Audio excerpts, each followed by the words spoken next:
Olá pessoal, sejam todos muito bem-vindos ao meu canal. Meu nome é Juliano Biziac, eu sou especialista em Direito do Agronegócio e o objetivo desse canal é trazer informações tanto para os advogados que já atuam dentro do segmento, como para aqueles que estão pensando aí em fazer uma alteração de rota dentro da sua advocacia, tá bom? Então se você gosta desse tipo de conteúdo, curte, compartilha esse vídeo nas suas redes sociais, se inscreve no canal, tudo isso é muito importante para que a gente possa dar continuidade no desenvolvimento de conteúdos aí para vocês, tá bom? E no vídeo de hoje eu vou falar sobre um tema que é coligado, né, correlacionado ao crédito rural e a situação de endividamento rural, que é o seguro agrícola, né?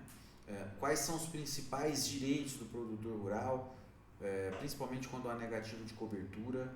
É um tema assim muito importante que gera muita dúvida e principalmente tem pouca literatura sobre isso, tá? É difícil você achar um livro que fale única e exclusivamente sobre seguro agrícola. Existem, evidentemente, mas são poucos se comparado com outros temas aí do direito, né? Tem pouca literatura mesmo sobre o assunto, então é importante a gente trazer informações aqui sobre isso, tá? E aí, essa é uma situação, vou dar um exemplo de uma situação prática muito comum que acontece, a gente poder contextualizar aqui esse assunto. O produtor ele vai até a agência bancária, ele contrata o crédito rural e muitas vezes vinculado à operação de crédito rural tem uma apólice de seguro que vai proteger a lavoura. Ou isso é feito como venda casada, e aí é ilegal, e aí o produtor acaba contratando pelaquela pressão da liberação do crédito rural, ou de forma espontânea mesmo. O produtor sabe que precisa do seguro agrícola e acaba contratando, tá? O fato é que ele sai da agência com o crédito rural e também com o contrato de seguro, na certeza de que, acontecendo algum problema, algum evento climático, que ele vai ser indenizado, que ele não vai passar por dificuldades financeiras caso aconteça algum problema lá na sua atividade, certo? Aí, efetivamente ocorre o problema climático, é constatada a quebra de safra e ele aciona a seguradora para fazer a inspeção do imóvel. Essa inspeção é feita e ao final é emitida uma negativa de indenização por parte da seguradora, pautada em algum motivo, normalmente eles justificam como excludentes de indenização previstas lá na apólice de seguro, né? E aí o produtor fica desesperado, porque eles já não vai ter o resultado da sua lavoura por conta da quebra da safra, seja total ou parcial, e ainda não vai receber a indenização securitária que serviria para cobrir os seus prejuízos, né? E aí nós temos um problema de negativa indevida de seguro agrícola e de endividamento rural, que o produtor acaba entrando por conta dessas dificuldades que ele enfrentou ali, climáticas, né? A pergunta é: o que pode ser feito a partir de então, né? O que é o seguro agrícola? Então vamos entender.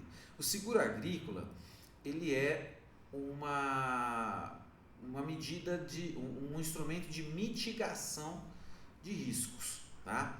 Então quando o produtor tem a sua atividade de plantio, ele sabe que ele vai plantar, mas ele não tem a certeza se vai colher. Por quê? Porque existem inúmeras questões de imprevisibilidade relacionadas ali à sua lavoura. Então isso é um fato.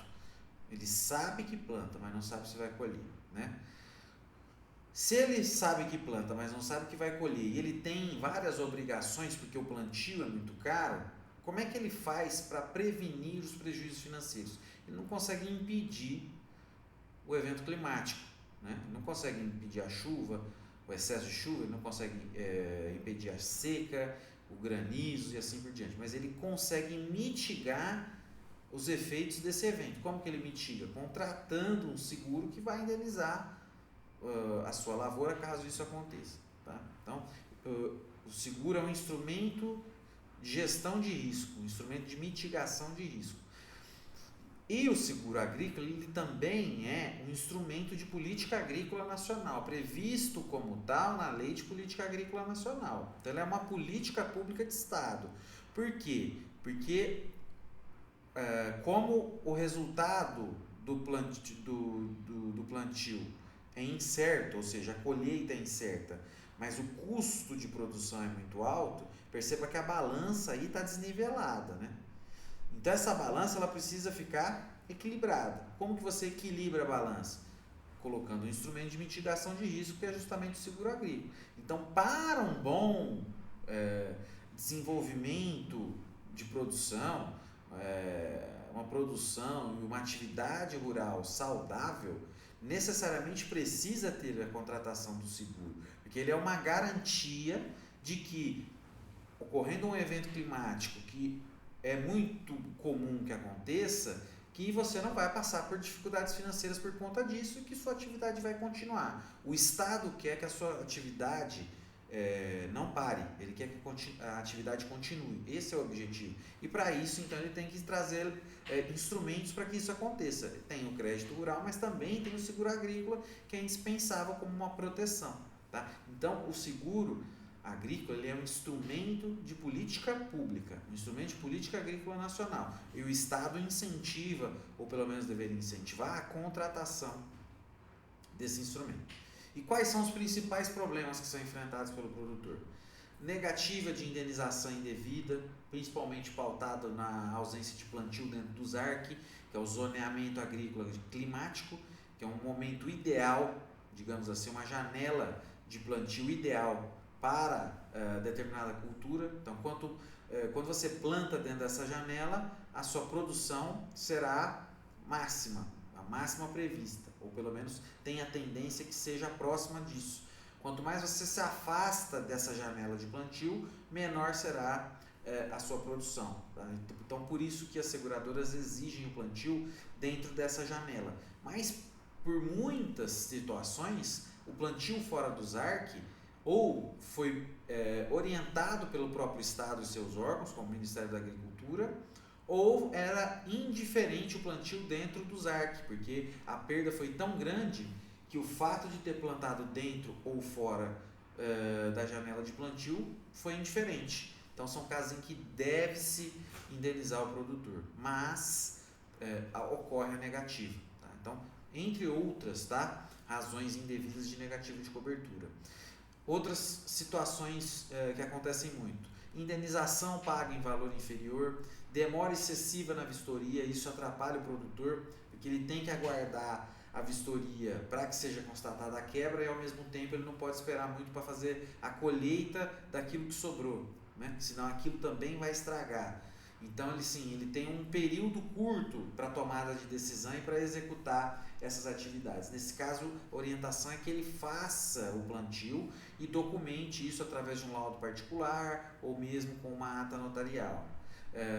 E faltas de informações claras no ato da contratação do seguro, principalmente porque existem algumas modalidades de seguro agrícola e que protegem a lavoura em períodos e em valores diferentes. Tá? Então, para cada modalidade de seguro, tem-se uma proteção por um determinado período. Mas o produtor, quando ele contrata o seguro agrícola, ele sempre acha que ele está sendo indenizado em todo o período produtivo. Tá? Porque ele não tem a informação, ele não recebe essa informação. Então, isso é um direito do produtor e acaba prejudicando muito no dia a dia, né? Então, quais são os direitos do produtor? Direito à informação clara e adequada. Muitas vezes, no ato da contratação é apresentada apenas a proposta de seguro e não a apólice completa com todas as informações. Isso é ilegal, mas acontece muito. Tá? Necessidade de observância da boa-fé contratual.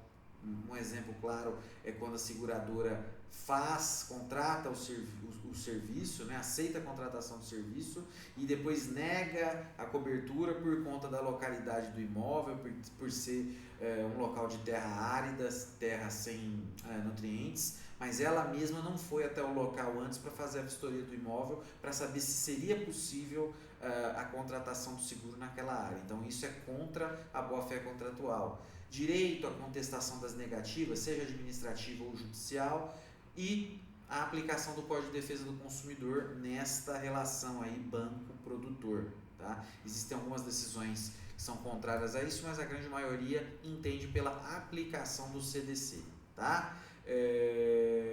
Quais são as principais dicas aí para o advogado e para o produtor relacionadas a seguro agrícola? Primeiro, importante ler a apólice de seguro e entender as cláusulas de exclusão de cobertura, entender quando vai haver a cobertura, em quais momentos, os índices de indenização, de quanto a quanto vai ser pago de indenização, ou seja, quantos por cento tem que ter de perda de produção para o pagamento de metade da indenização ou para o limite máximo de indenização. Essas são informações muito importantes, até mesmo para o produtor poder procurar outra seguradora que pague mais, né? Então são informações importantes. Guardar notas fiscais, registros e fotos da lavoura, isso poderá ser utilizado principalmente em processo judicial, mas a seguradora pode solicitar isso no ato da inspeção do imóvel. Acompanhar a vistoria com um profissional, então, ou um zootecnista ou um agrônomo, e elaborar um laudo particular aí dentro da lavoura. Não assinar documentos em que você não saiba o conteúdo e procurar orientação jurídica. Está em dúvida de qual contrato você está contratando? Está em dúvida com relação à negativa? Está em dúvida com relação àquela situação de inspeção? Está na dúvida quanto à demora na inspeção do imóvel por parte da seguradora? Entre em contato com um advogado especialista em direito ao agronegócio para tirar as suas dúvidas, para você tomar a decisão mais adequada. Uma tomada de decisão errada em algum desses momentos pode gerar uma dificuldade muito grande em conseguir a indenização securitária, seja administrativa ou judicial, tá? Isso pode custar milhões, 2, 3, 4, 5 milhões, a depender do seguro que você contratou, tá bom? Então eram essas as informações que eu tinha para passar para vocês hoje. Se vocês gostam desse tipo de conteúdo, curte, compartilha esse vídeo nas suas redes sociais e se inscreve no canal. Então é isso, pessoal, um abraço e até a próxima!